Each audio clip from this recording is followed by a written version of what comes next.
నగరంలో నీటి కష్టాలు రెసిడెన్షియల్ అపార్ట్మెంట్స్ కారిడార్లోనే కాదు ప్రభుత్వ ఆసుపత్రుల్లో నీటి కష్టాలు మొదలయ్యాయి. ఎర్రగడ్డ ప్రభుత్వ చెస్ట్ హాస్పిటల్లో నీళ్లు లేక రోగులు తీవ్ర ఇబ్బందులు ఎదుర్కొంటున్నారు. తాగునీరు కూడా కొనుక్కొని వచ్చి రోగులకు అందించాల్సిన పరిస్థితి. నీళ్ల సమస్య వల్ల మరుగుదొడ్లు శుభ్రంగా లేకపోవడం, శానిటేషన్ సమస్యలు ఏర్పడడం వంటి అనేక ఇబ్బందులు తలెత్తుతున్నాయి. ఎర్రగడ్డ ప్రభుత్వ చెస్ట్ హాస్పిటల్లో నీళ్ల సమస్యలు మొదలయ్యాయి.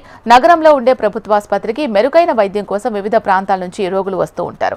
అలాంటి వారికి ప్రభుత్వ ఆసుపత్రిలో నీళ్లు లేకపోవడంతో రోగులే కాకుండా రోగితో వచ్చిన బంధువులు ఇబ్బందులు ఎదుర్కోవాల్సి వస్తోంది. ప్రతిరోజు వేలాది మంది రోగులు ఆసుపత్రులను సందర్శిస్తారు. ఇలాంటి పరిస్థితుల్లో తాగడానికి తాగునీరు, శుభ్రత కోసం ఉపయోగించే నీరు సరిపడా లేకపోవడం వల్ల అనారోగ్య సమస్యలు మరింతగా పెరుగుతున్నాయని రోగులు చెబుతున్నారు. ఇప్పుడు వేసవి కాలం కావడంతో నీటి సమస్య ఇంకా ఎక్కువగా ఉందని చెప్తున్నారు.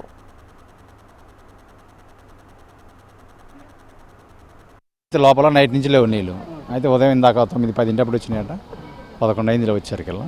ఇక వాటర్ బట్టలకు వాటర్ ఉతుకోవడానికి కూడా లేవు, వాటర్ లేవు అసలే. ఇంకా అయితే ఇప్పుడే వచ్చినాయి. ఇక బట్టలు కింద ఉతుకుతారు. ఇక మంచినీళ్ళకం బయటకు వచ్చి తీసుకుని పోతాం. మా కోవిడ దగ్గర సిరిపురం అని నవిడ మండలం సిరిపురం గ్రామం. ఉన్నాను. ఆ వాషింగ్ ఎంత మంచి ఉన్నాయి. ఇప్పుడు ఉన్నాయి, వాటర్ ఉన్నాయి. ఇప్పుడు వచ్చినాయి.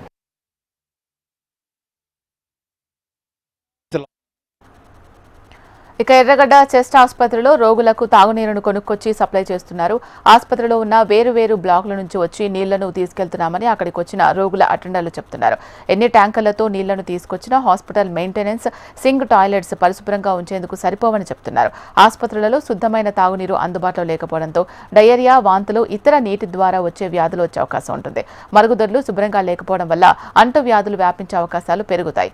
వైద్యులు, నర్సులు తమ చేతులను శుభ్రం చేసేందుకు నీరు లేకపోవడం వల్ల రోగుల చికిత్సలో ఇబ్బందులు తలెత్తుతాయి.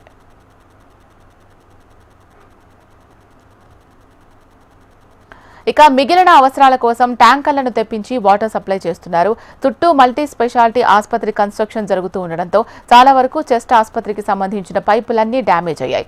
కొన్ని ఏళ్ల నాటి చెట్లు ఉండడం వల్ల వాటి వేర్ల వల్ల కూడా పైపులు పాడైపోయాయని అధికారులు చెప్తున్నారు. నీళ్లన్నీ కొత్తగా కడుతున్న మల్టీ స్పెషాలిటీ ఆసుపత్రికి ఉపయోగిస్తున్నారు. దీంతో నీటి సమస్య మరింత ఎక్కువైంది. కొన్ని ఏళ్ల నాటి ఆసుపత్రి కావడంతో పైపులు చాలా వరకు డ్యామేజ్ కు గురయ్యాయి. ఇందుకు పరిష్కారంగా కొత్త పైప్ లైన్ చెస్ట్ ఆసుపత్రికి వేయించాలని, నీటి సమస్యను తగ్గించాలని అధికారులకు విన్నవించామని ఆసుపత్రి సూపరింటెండెంట్ తెలిపారు.